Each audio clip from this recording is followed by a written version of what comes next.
ہمیشہ اپنے قول و عمل اور انداز و اطوار سے شوہر کو خوش رکھنے کی کوشش کیجیے۔ کامیاب ازدواجی زندگی کا راز بھی یہی ہے اور اللہ کی رضا اور جنت کے حصول کا راستہ بھی یہی ہے۔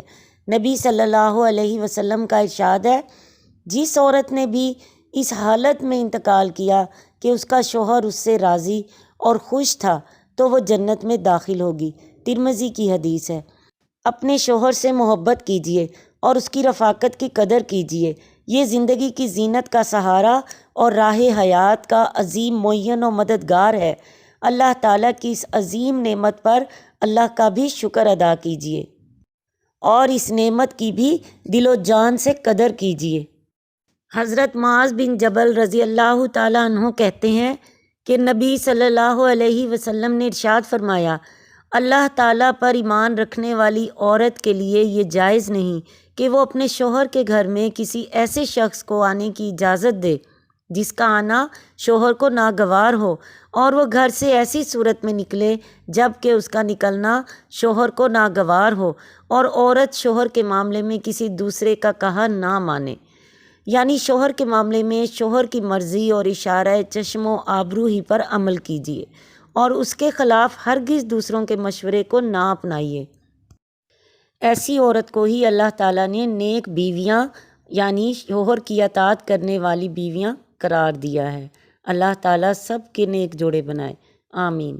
فالصالحات قانتات، نیک بیویاں شوہر کی اطاعت کرنے والی ہوتی ہیں، اس لیے اپنی عصمت اور آبرو کی حفاظت کا اہتمام کیجیے اور ان تمام باتوں اور کاموں سے بھی دور رہیے جن سے دامن عصمت پر دھبا لگنے کا اندیشہ بھی ہو۔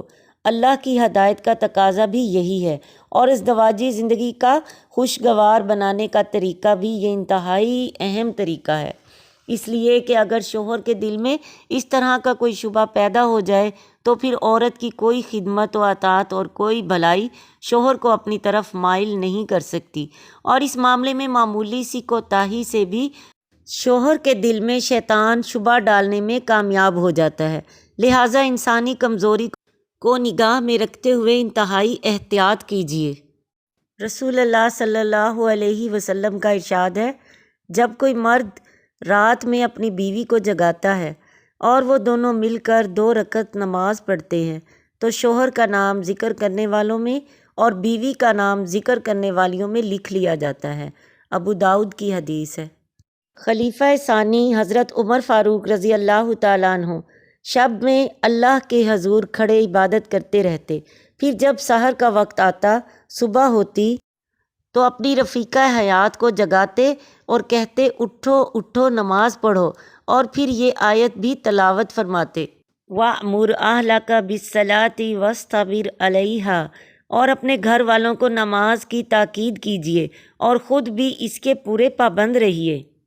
میاں بیوی ایک دوسرے کو رات کو جگاؤ نماز کے لیے اور ذکر کرنے والوں میں جنت میں داخل ہو جاؤ۔ اللہ تعالیٰ سب کو توفیق دے، آمین۔